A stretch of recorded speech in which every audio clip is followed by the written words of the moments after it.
live streaming, but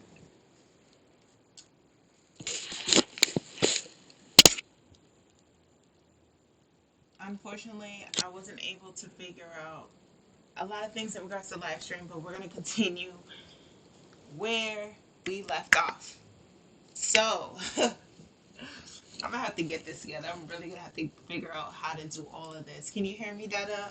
I'm gonna have to figure out how to do all of this on the back end because this is too much. This is too many like technical errors and all this other jazz. But I'm gonna keep pushing through regardless because that's what I do.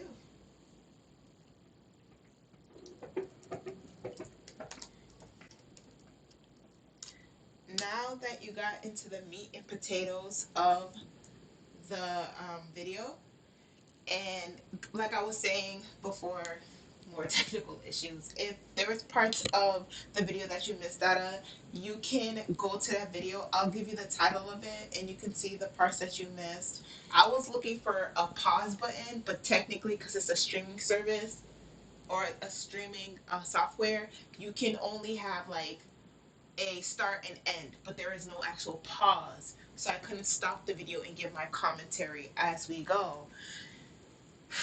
So that's the whole.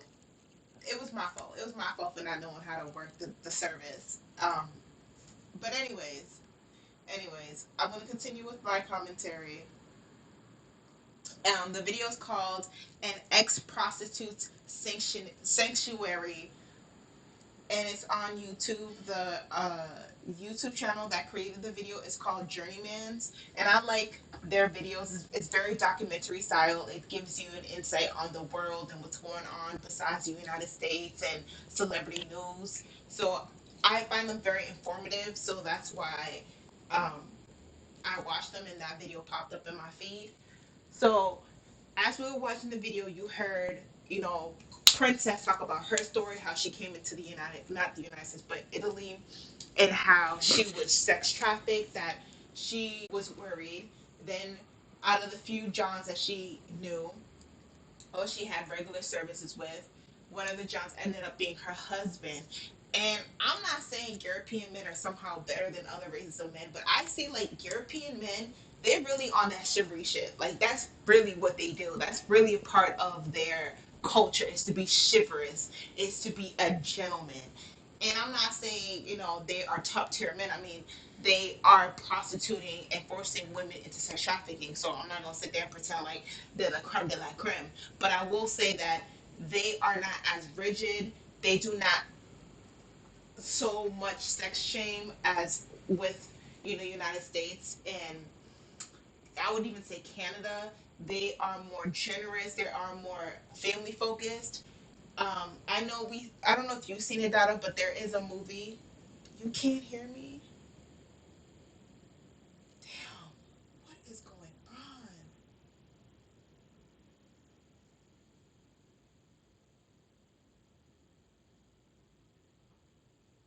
What is going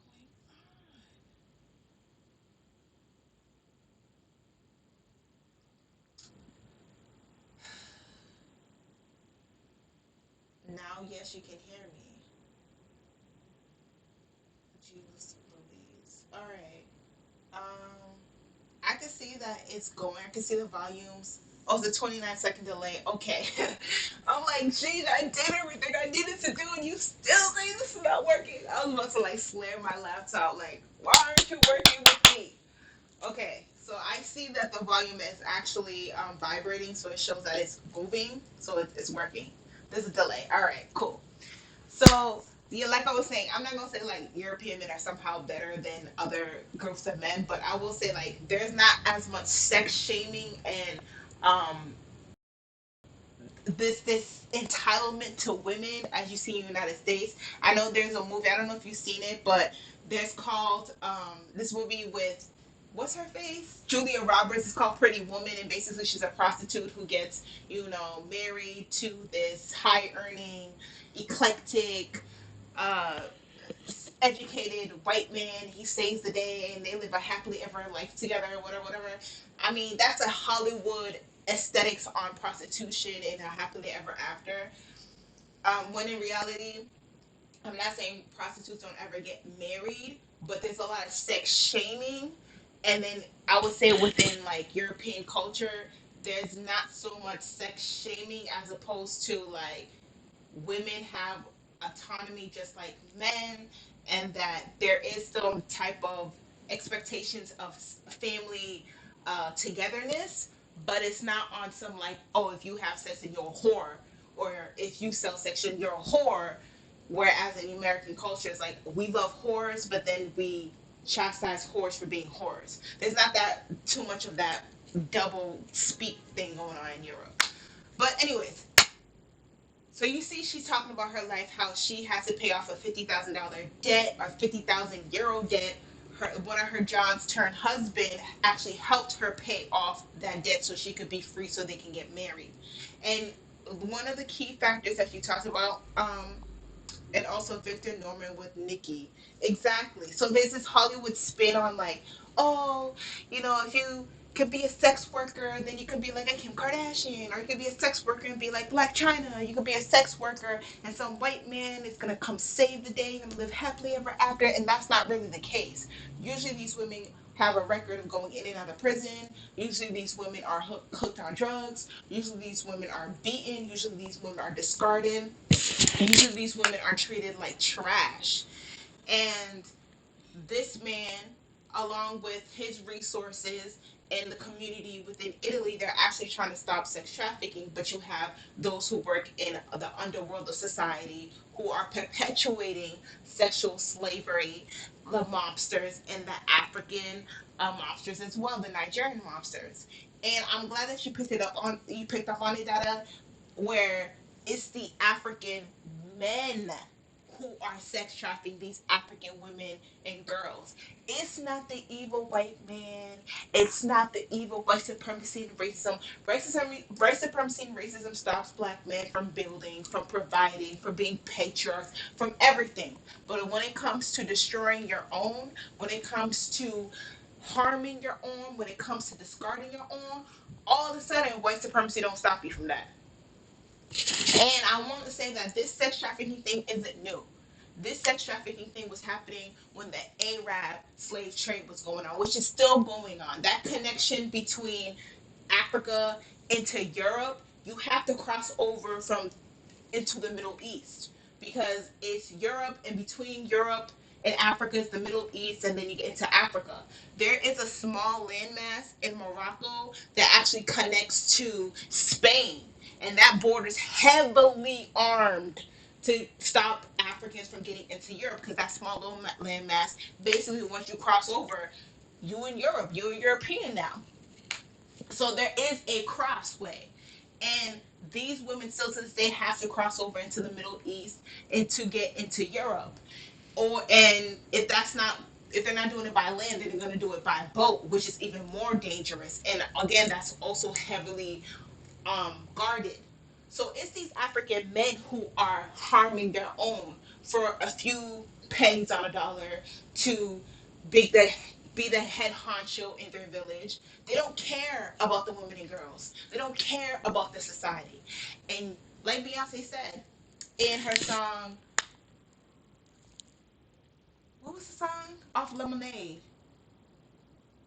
When you hurt me, you hurt yourself. You only hurting you to yourself. Like, you can't hurt black women and children and think that somehow you're going to be safe, somehow you're going to be respected. Now, you see, it's these Nigerian men. It's not only Nigeria. Such happenings happen everywhere in Africa. It don't matter where. It's happening everywhere in Africa. It's not specifically a Nigerian thing. But since the documentary brought up Nigeria, we'll talk about Nigeria. So you have these men, and Nigeria is a very patriarchal society. A lot of black or African women, uh, feminists, talk about how Nigerian men are very entitled, that they are very patriarchal, and they're oftentimes oppressive. So you have these men who are not trying to figure out a way to get themselves out of white supremacy. They're not trying to build up their communities. They're not trying to be the patriarchs that they say that they want to be, because it's white supremacy, it's racism. But they're finding a way how to trick, they're finding a way how to pimp, They're figuring out a way how to sell. And it's sexual slavery not only for the fact that these women are forced into selling their bodies, but they are charging €5 for a blowjob and €15 for full blown penetrational sex. And they have a $25,000 or €25,000 or €50,000 of debt to pay. How are you going to keep on taking €5 blowjobs to eventually be able to save up for €25,000 to pay back? You're always going to be in a perpetual slavery because it's impossible to pay off. And then on top of that, these men are not playing fair. If they were playing fair, they would never prostitute their own women. So these men are probably going to take something off, add something in, and perpetually have these women enslaved because that's the goal. Now, black men want to talk about slavery, how hard slavery was, and slavery done did this to people, and slavery done did that, and colonization and all that. But you do it to your own women. You do it to your own daughters. You do it to your own mothers for some euros, for some dollars, to be that. So somehow these men think that they can get away from doing their jobs as men, as protectors, as providers, as builders by throwing their women to the side. And they still have not learned, even from the Arab slave trade, which was before the European translated slave trade. They still have not learned.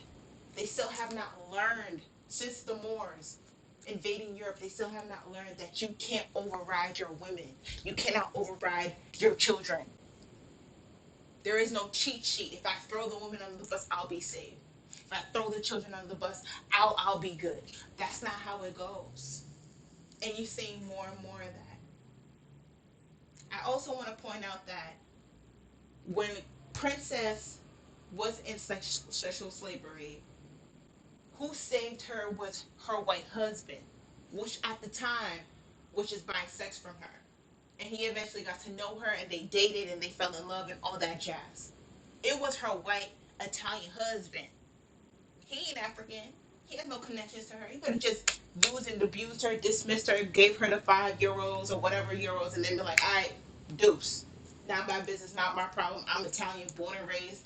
It's not my situation. Just give me the mouth and that's it. He actually saved her.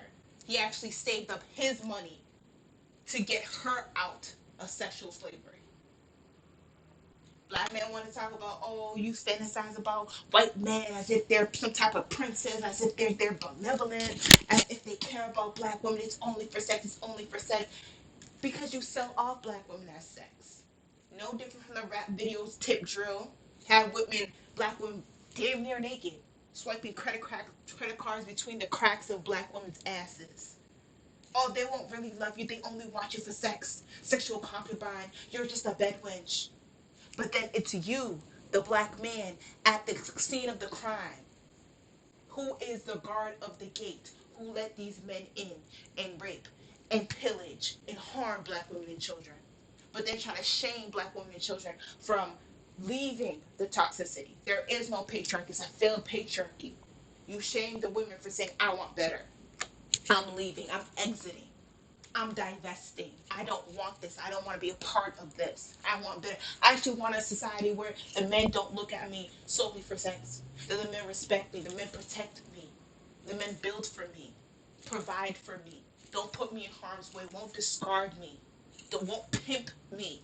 Won't leave me in destitution. Peep that.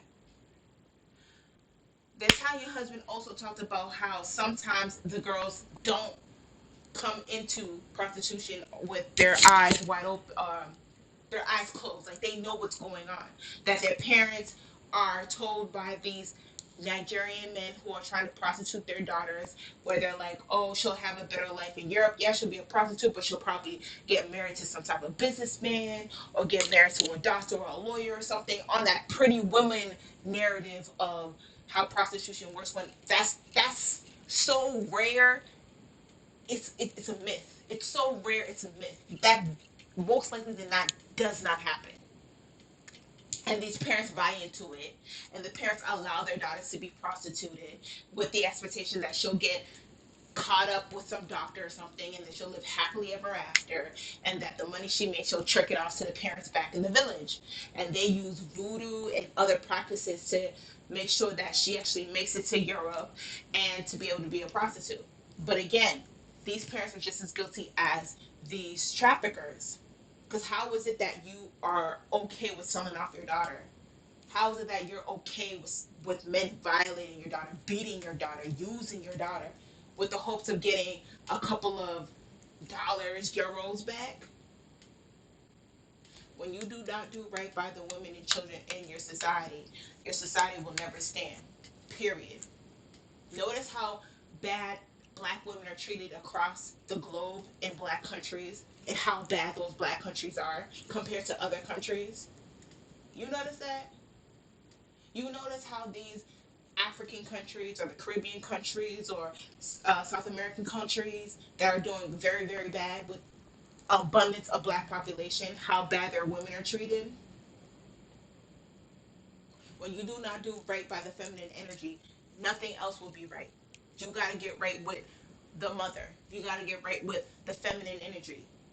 If you don't do right by the mother, you don't do right by the feminine energy, everything's going to be off.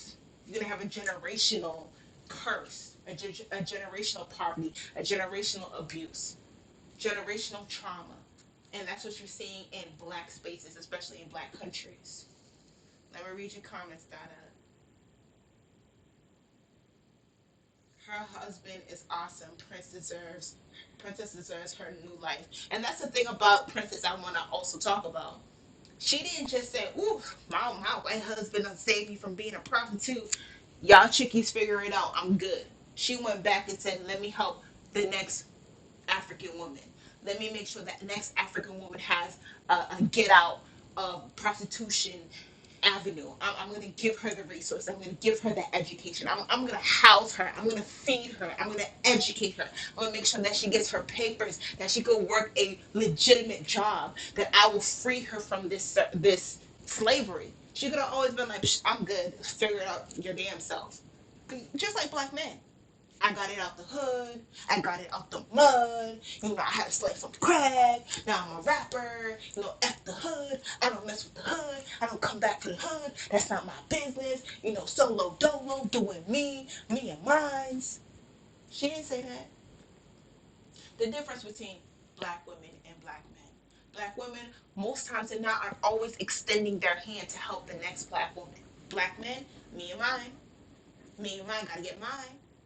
Me and my dogs, me and my homies, me and my bros, me and my partner. Black women, us. Black women, sisterhood. See the key differences. That's why black women have not yet learned that you cannot save black men. They are men. They got to stand on their own 10 toes or fall down on their backs. But they, as men, have to find the pathway for themselves. You cannot make a man a man. He has to figure that out for himself. And every time you try to help him, you try to mold him, you try to give him a pat on the back, you try to give him, grade him on the curve, what does he do? Devour you, humiliate you, talk about you greasy. Why? Because as a man, he has to stand on his own, or he's going to fail. And even when he does become successful on the right of black women bending and breaking for him, what does he do? As Kanye West said, and when he gets on, he needs to ask for a white girl. He goes on to the next woman who would never have done half the work that you did. Because again, she understands he as a man has to stand on his own 10 toes or he's going to fall. But regardless of what, that's not her. They purposely watched her walk into her own demise and didn't even try to save her. But it was an Italian man who tried to save her. It was an Italian man who even accepted her and her children that she had back in Africa.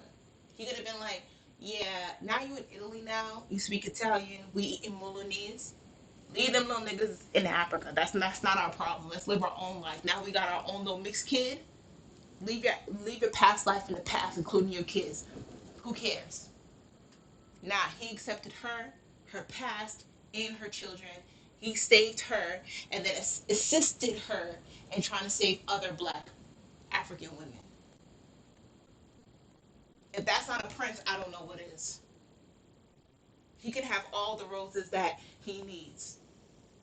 Because find me the equivalent of a black man doing that. Find me the equivalent of an African man doing that. I'll wait.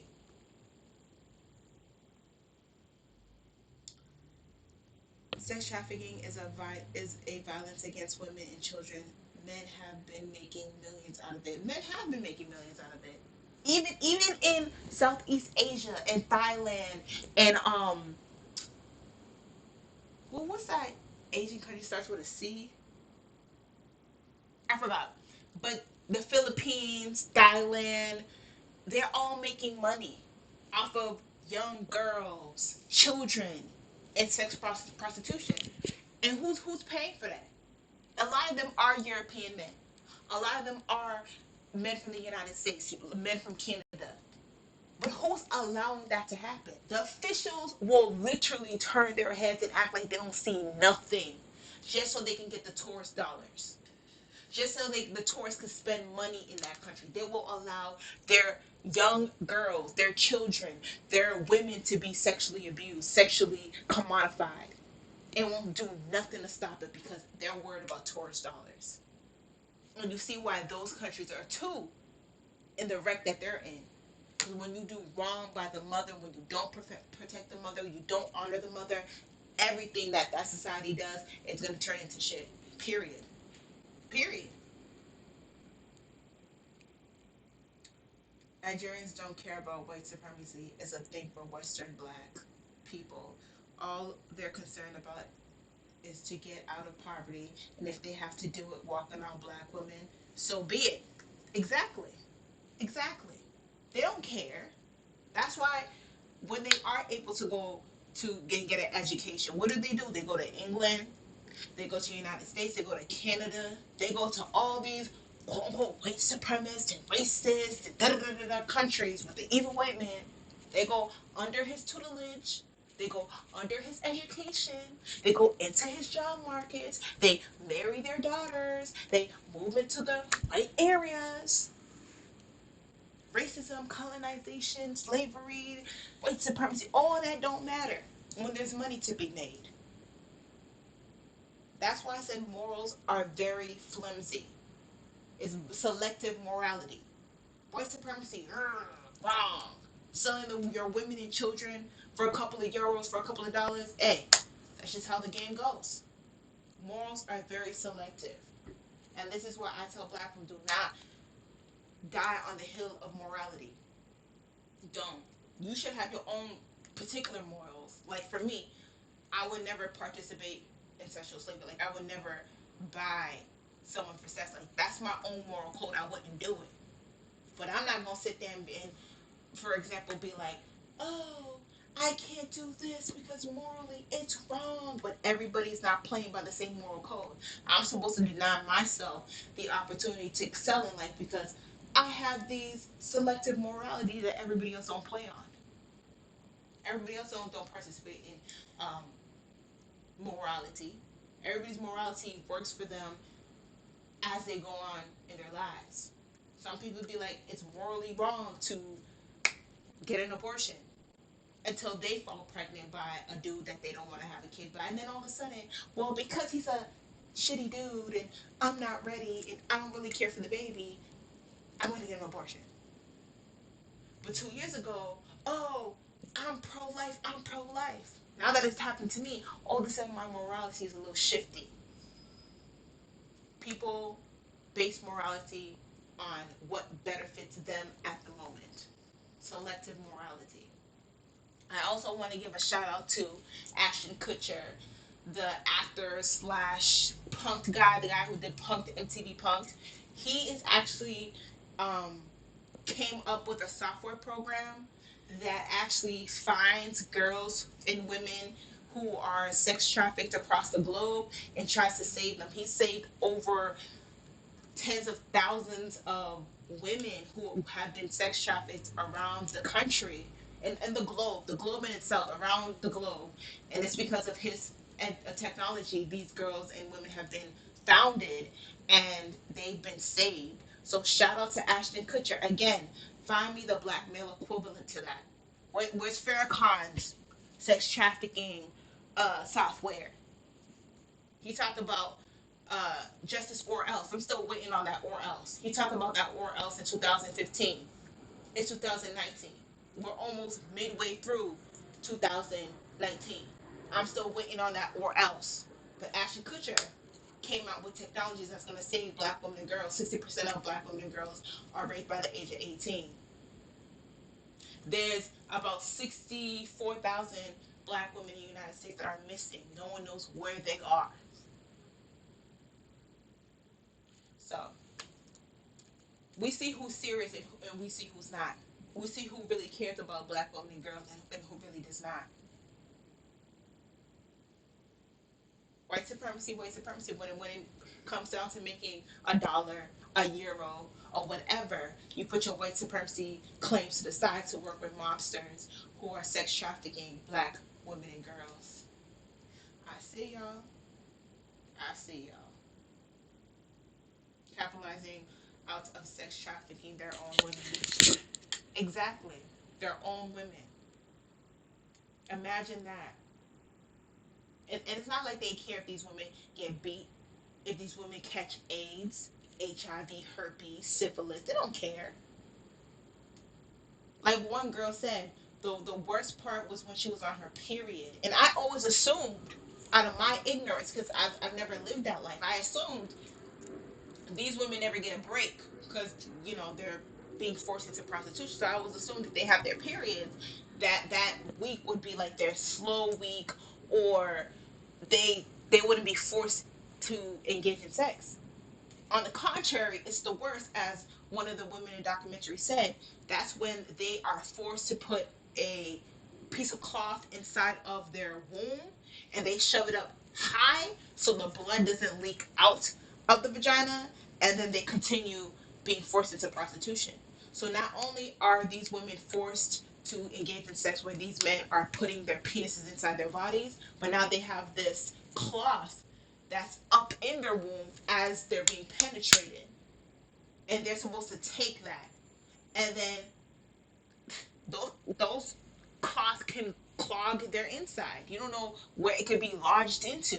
You don't know how hard it would be to push it out. That can cause her death. That can erupt something within her body and she dies. But they don't care. They don't care. And it's interesting that I discovered this documentary because next month I'll be in Italy. I'm gonna be in Italy to travel and to see, monuments and stuff. But it's interesting because I've heard before, a while back, that in Italy, as a black woman, it's a little bit hard there for black women because a lot of time these Italian men look at black women and they think they're prostitutes. But I always assumed it's because it's a European country with white men. They see an exotic woman who's non-black or non-white, they assume like, oh, she's here, then she's just a prostitute, or she's different, and they find her attractive. But now, as I'm learning about sex trafficking, what's going on globally pertaining to black women, now I'm like, oh, it's because a lot of these women are being forced into prostitution. Certain European countries made prostitution legal. So if they see a black woman, they're assuming that she's a prostitute, she's only here for sex. And they think that these women are willingly engaging in sex, or they know that they're being forced into sex, but regardless, she's trying to get their rocks off. So when I am in Italy, I'll be more mindful about that. The girl who said her dad is polygamous with 4 wives, but your younger daughter has to go to you to be a prostitute. He was probably one of the men who were okay with it. He was probably one of the men who were like, look, I got 19 kids. You part of the 19 kids. Obviously, I ain't got no job. Obviously, I ain't got no money. All I got to do is slang penis and problems. You're a problem. So go to Europe, be a prostitute, send some money back for me, my wives, and your brother and sisters, and, take care of the family. And this is something I've heard not necessarily in regards to sex trafficking, but this is something that I've heard in African countries in general, where the village, the family puts so much effort and money into the men, not the men, but the males, the boy children, into getting an education, and they make the female children, the girls, work in the market, work and trying to get money for the household and to put in their quote unquote fair share into the living expenses. And when I say girls, I mean girls. I mean 8, 10, 12, 14 girls. And it would force them to go and get some money, whether it's sell some stuff, whether it's food, whether it's trinkets, whatever the case may be. They gotta sell something, come back home and make money. If they don't make money, sometimes they get beat, sometimes they get ridiculed. In some places, they actually even force these girls to prostitute themselves, bring money back to the homes. And it's not just the girls. You even got boys. I believe the documentary was, I want to say, Senegal. I believe it was Senegal. That there is a beach in Senegal that a lot of European men go to have sex with young boys. It's like a hookup spot for European men and young boys. And I think it's the same documentary folks who made that maybe in the late 90s, and they were exposing this. But then again, I have to ask, who is at the gate? Who are the guardians? Who are the guards to make sure that this does not happen? Because I'm pretty sure they know this happens. This happens in Kenya as well, Ethiopia as well, all over South Africa as well. So again, who is at the gate? Who is allowing this? Who's allowing this? Black men, all for the love of money. That's why black men as a whole will never be able to be successful patriarchs, because you are willing and able and do throw your women and children under the bus just to be underneath another man's patriarchy, just to get a pat on the back by another man. You don't protect your own. You don't provide for your own. You don't build for your own.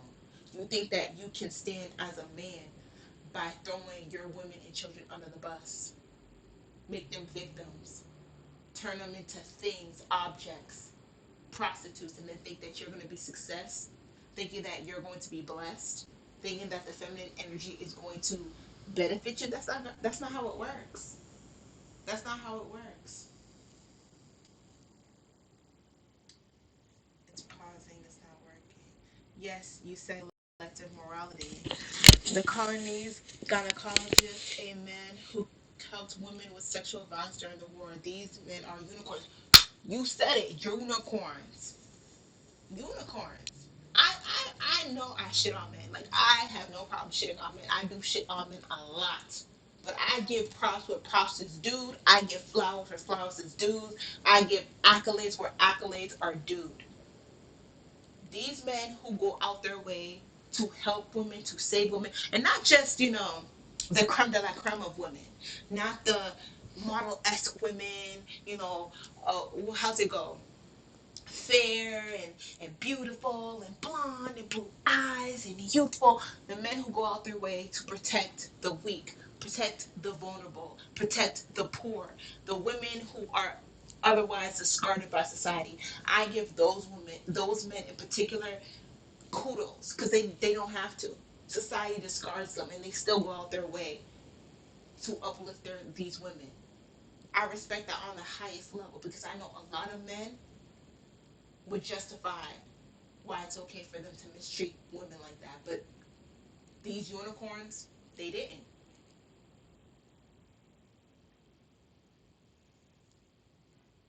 I can't even imagine how life I can't even imagine how life must be for these women. A nightmare. It's very sad. It's very sad. It's horrible. It's horrible. But this is the same rhetoric that I'm helping black women understand. It's not just a black American thing. It's not even a black Canadian thing. It's not a South American thing. It's not an African thing. It's not a Caribbean thing. There is a pathology amongst black men regardless of where they are. There's a pathology with black men where they discard their own, they discard their women, their children, just so they can try to elevate themselves. Whether it's through using interracial relationships and offsprings to discard black women. Before, in the early 20th centuries, maybe 1 out of 100 births were mixed race. Today, like 1 out of 10 is mixed race.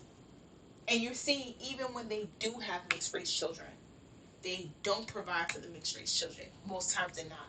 They don't marry the women that they have mixed race children with. They're not more active. They're even worse off than fully black kids. There's something within the black male pathology that is destructive, especially towards black women and children. I remember seeing a documentary, I want to say, um, who was this? Not Indonesia, but Papua New Guinea. I believe it was Papua New Guinea somewhere, where the population is black, but they're like Pacific Islander, but the population does look black. And it's very common in that island for people to be raped, women to be raped, girls to be raped, gang raped. And they take it as a game. They take it as like, I'm just going to stalk you down, rape you, and that's just what it is. I'm going to mark you. Because they know that society is patriarchal, it's very judgmental, that they have a warped mentality regarding sex. You're supposed to be a virgin, but then again, I'm still going to rape you. And you can't say nothing because that would make you a whore. But you as a woman, you don't have ownership of your own body. So they have this weird mentality in regards to sex and women's body and women's autonomy. And it was very common that women get raped in Papua Guinea around their teenage years, still in pigtails, still want to jump rope, and the likelihood of them getting raped is very high. And it's usually by someone they know, whether it's a neighbor, whether it's a family member. There was one woman in a documentary who said her own boyfriend set her up. There was another person in a documentary who said that these men tried to gang rape her, and her boyfriend was walking her home, and then her boyfriend ran and left her to be gang raped. These things happen globally amongst black women and children. You have places in East Africa, forgot where in East Africa, but these women are teaching their daughters to have iron breastplates, where basically they take a flat hot rock, press it on the breast of their developing daughters, so the men in their community won't rape them. You have other places where women's clitorises are being ripped out of their vaginas because women aren't owed an orgasm. They have no autonomy to their body. They don't deserve an orgasm. So when they rip the clitoris out, it's a way of quote unquote humbling a woman. You're only here for childbirthing. You're not supposed to be sexually stimulated. You're not supposed to get your own. You're supposed to be just a hole. That's it. A hole just for his sexual gratification and childbirthing. That's it. So a lot of misogyny, chauvinism, anti-woman, anti-black woman stuff are going around across the globe. So while they telling black women, stay with black men, black love, hold a brother down, it's white supremacy. If it wasn't for what female genital mutilation was going on way before white supremacy. Believe that. Breastplating was going on way before colonization. Believe that. Believe that. So while they're trying to tell black women stay in the trenches of trauma and abuse, they're creeping through the black doors and making backdoor deals that's going to leave black women weaker and permanently damaged. Peep that. While you out here marching with your Black Lives Matter signs and your booths and holding the brother man down, he's making back alley deals with the so-called evil white man. Just like the majority of these black girls who are getting prostituted, it's the ones breaking the deal are black men. It's the white men who are actually buying the girls, just like in Europe and Italy. It's the white men who are buying the girls, the women, but it's the black men who are brokering the deal. Just like the situation with R. Kelly. You can't tell me Chicago police didn't know. You can't tell me that these black men who were his managers and his assistants and his whatever else, they didn't know. But when it came to the documentary by Dream Hampton, Surviving R. Kelly, everybody had something to say. Everybody had something to say. But when it was going on, they quote unquote didn't know. Everybody plays a part. Everybody plays a part. So we're seeing the same thing that's going on in the United States being reflected even across the globe in Africa. Who's getting mistreated? Who's the lowest of society? Black women and girls. The most disrespected, the least protected, black women and girls. When it comes to sexual abuse, sex trafficking, what's happening? It's the black women and girls. Who's brokering the deals? It's the black men, it's the African men. And who's the buyers? White men. No different from breeding farms, no different than sex farms, no different than sex trafficking in the United States, no different from sexual trafficking into Europe. The geographics change, the history change, but the players don't change. The victims don't change, the deal breakers don't change, and the buyers don't change. Peep that. Peep that. All a reflection.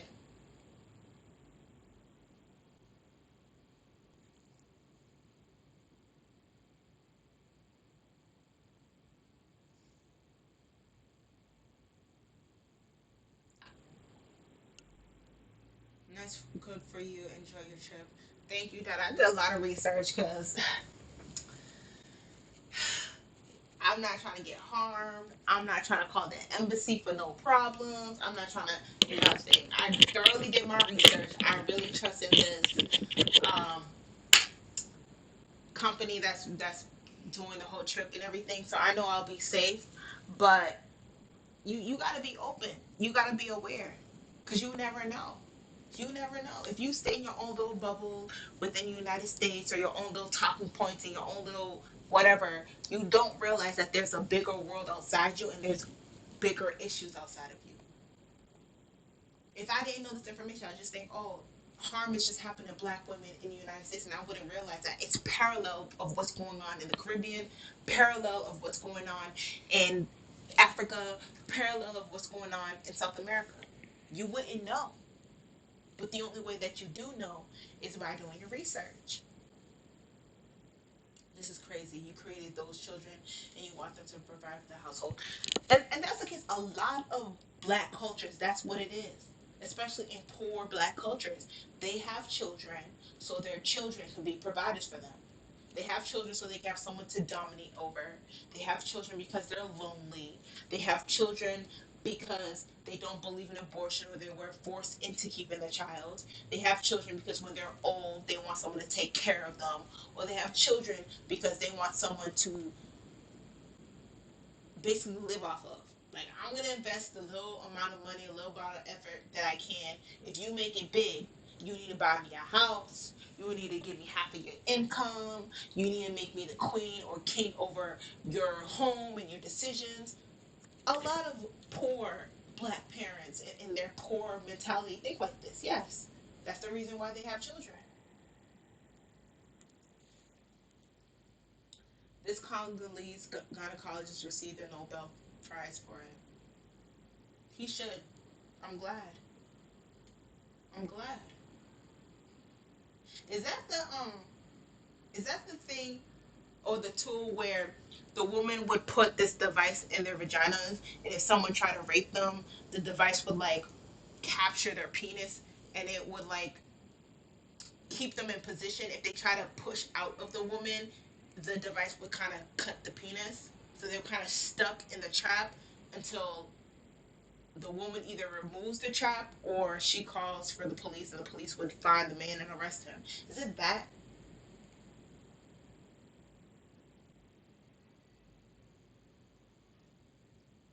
Black men in the West do not marry. Only a minority of them actually marry. And then when they do marry, peep this because I got this from Kim82 on from Twitter. When they do marry, they'll say, "Oh, most black men marry black women. Most black men marry black women." They're not factoring the fact that they're marrying London, Lauren Londons, the biracial women. They're not. They're marrying the multi-ethnic women, the women who got a little bit of black, like Tyrese. My wife is black. My wife is black, and the wife had to come up and be like, "No, no, no, no." I'm like Hispanic. I'm like Asian. I'm like white. I got a little bit of black in me, but I'm not black. I'm multi-ethnic. She had to come out for a big milk dud headed ass talking about what more do you want from me? She had to come out and be like, I don't know what he's on, but I'm mixed. I'm not black. So a lot of these men will say, they're married to black men, they're married to they're not. They're married to racially ambiguous women. They're married to multi ethnic women. They're not married to strictly black women, black like me, black like you, two black parents, unambiguous, coily hair, kinky hair, wide nose, full lips, black women. No.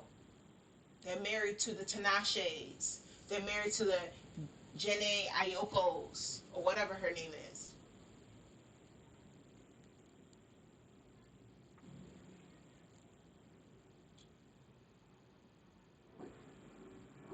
The best thing with the iron is in Cameroon in West Africa.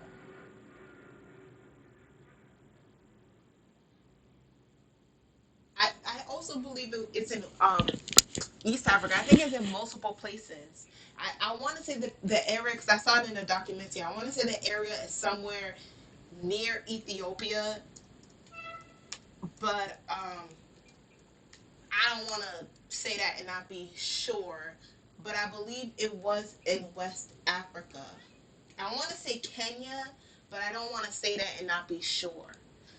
But I saw it in a documentary, and I believe it's in Cameroon too. I believe it's not just in one particular place. It's going on. Period. Period. The fact that it goes on in one place is a problem in itself. Children are liability for poor people. Exactly. And you notice how it's poor people who have more children than they actually need. I'm not here to tell people who can have children, who can't have children, but you gotta look at it like children are liabilities, period. Whether you're rich or poor, children are liabilities. Because they can't do nothing for you, but they always need, they always take. That's the nature of children. They're not fully formed. They have no real identity.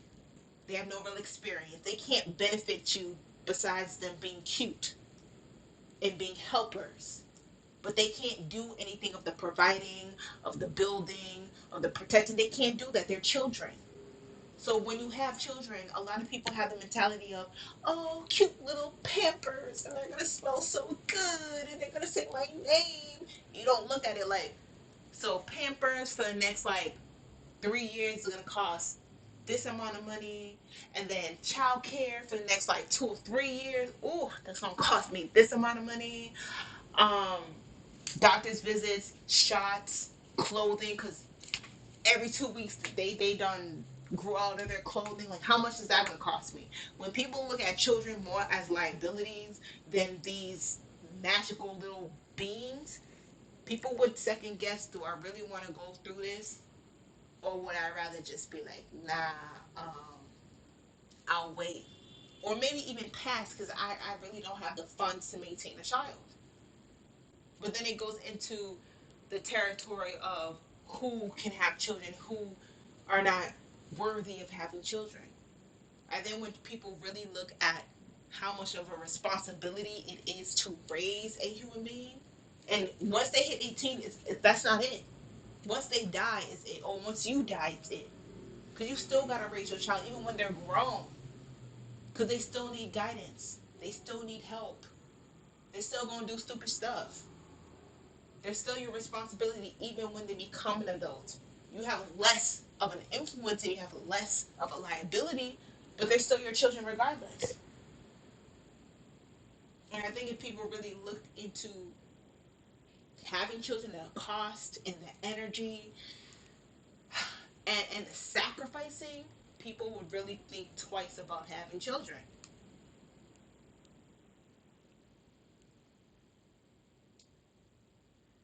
No, the devices in South Africa, the Congolese repair the damaged wound of colonies women who were raped and violently attacked. God damn. Ooh. It reminds me of a documentary because, like I say, I still watching documentaries of this little cute South African girl who was basically raped in her little slum village. She was raped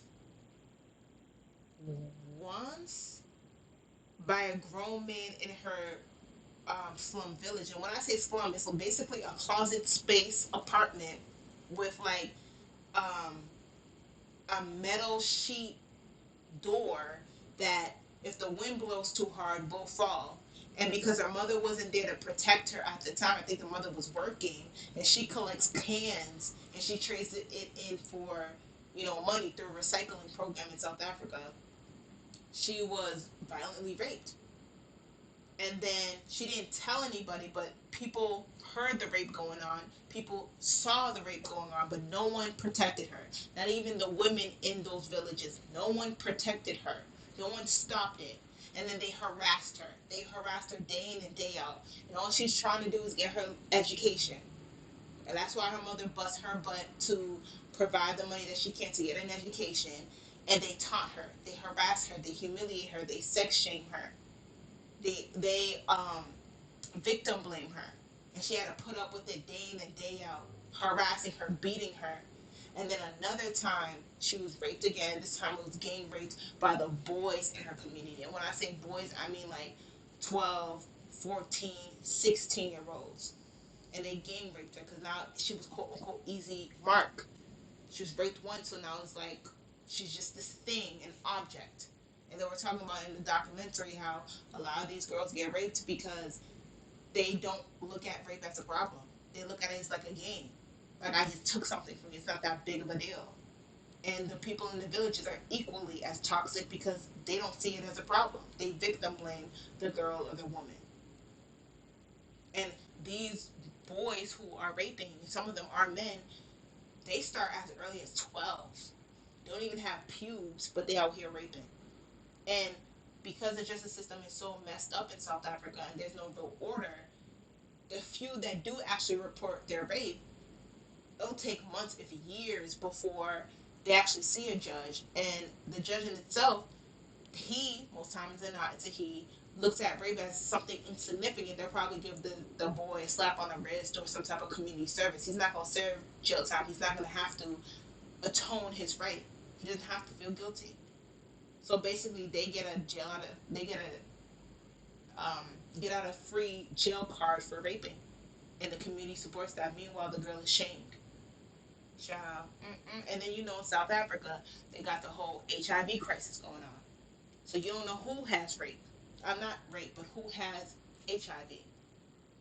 So now they're not only raping, but they're possibly can kill you with their disease.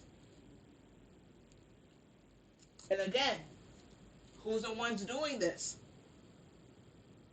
The white man is nowhere to be found. Who's doing this?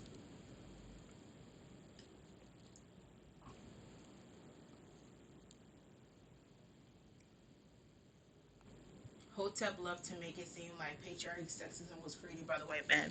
Child sexism was here long before the white man. I think the white men just basically made it more so known and visible, but it was always there. I mean, look at African side, even in Haitian culture. Like when you're a Haitian girl, you're expected to know how to cook, how to maintain a household. You're expected to aspire to marriage. You're expected to aspire to childbirthing. Meanwhile, all these men know how to do is slang, date, have side children, and beat on their women. But you're expected to be a mule, to be a cook, to be a maid, to be a financier, to be a babysitter. You're expected to do all these roles while he's expected to hopefully go half with you and hopefully not cheat on you too bad. And if he does beat you, you know, forgive him because Jesus would. And that's Haitian culture.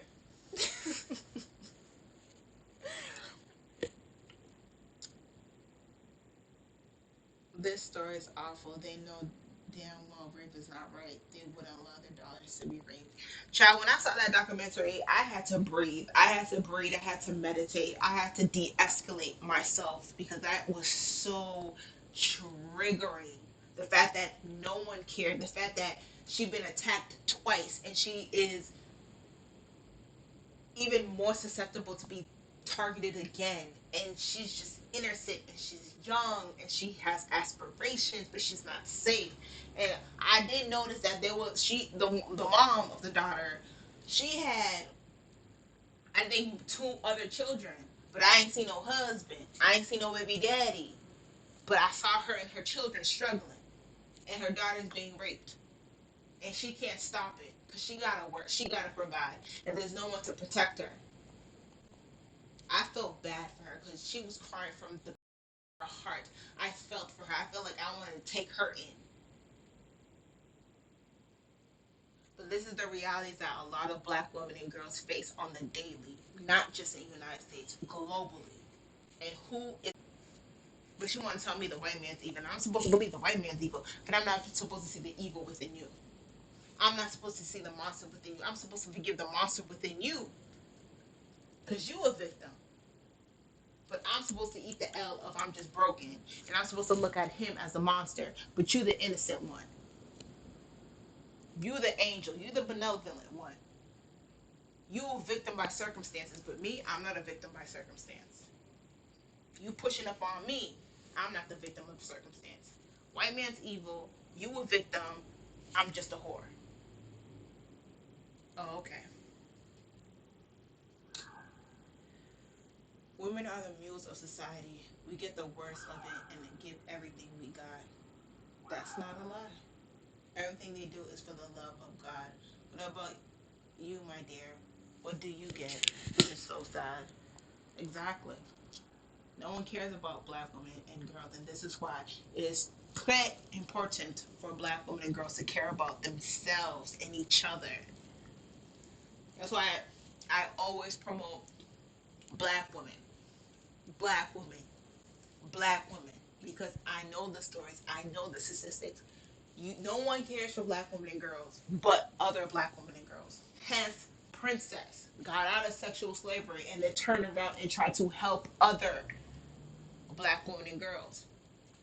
No one cares for black women and girls but other black women and girls, and that's why I make it my duty within my platforms and within my spaces to prioritize and to center black women and girls.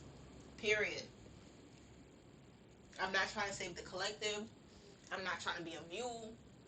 I'm not trying to be a superwoman, but I am trying to prioritize and center black women and girls. Not to my own detriment, to the ones who want to listen, to the ones who want this information, to the ones who want a better life. Yeah, but if you happy where you at and you okay with being a mule and you okay with being race first, that's perfectly fine. Do that over on that side. I'm not gonna stop you. It's perfectly fine. Not everybody's gonna be saved. Not everybody's gonna hear the message. That's perfectly fine. But take that over there, because over here is black women and girls. Period.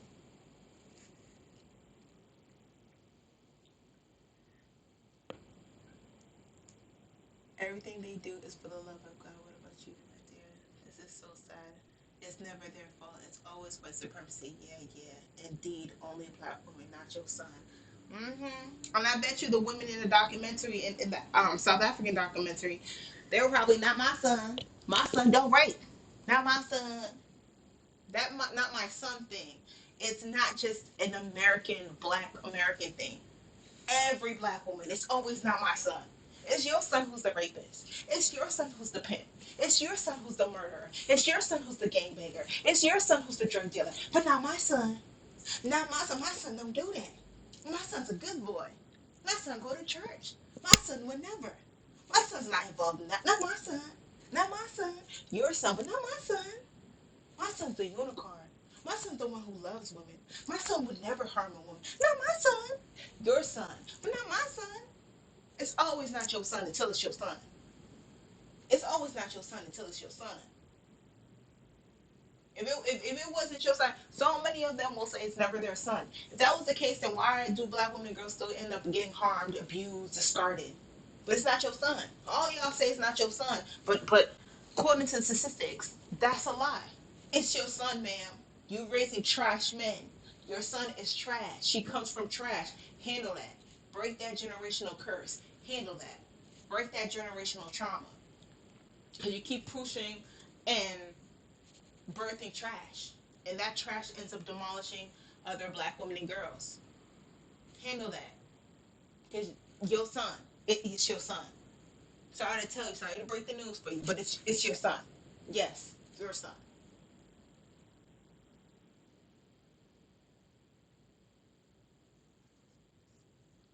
Yeah. Well, hashtag not your mule. Exactly. Not your mule.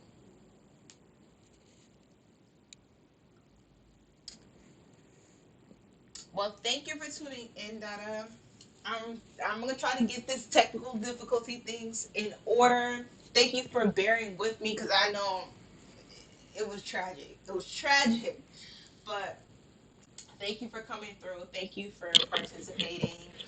Um, for those who are gonna listen to it on the playback, there's like three pieces of this live stream. I'm gonna try to edit them and word them by part one, part two, part three, so you know when to start and then when to get to the next portion of the live stream. I'm trying to get it together and even get a better software. But thank you.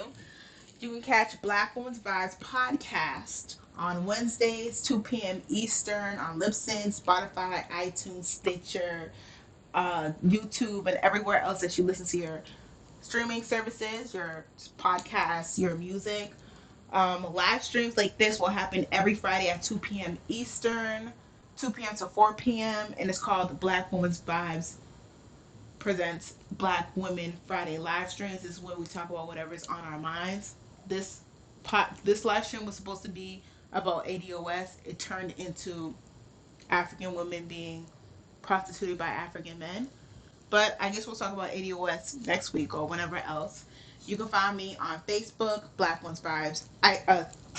Facebook, Black Ones Vibes. Instagram, Black Ones Vibes. Twitter, Black Ones Vibes. YouTube channel, of course, Black Ones Vibes. And Patreon, Black Ones Vibes. Um, isn't it time for Black women to live and live well? Be the best version of yourself by mastering yourself. I am your hostess with the mostest. So let's get to toasting. VCNA, logging off. Be blessed, be enlightened, be loved. I am out. Peace.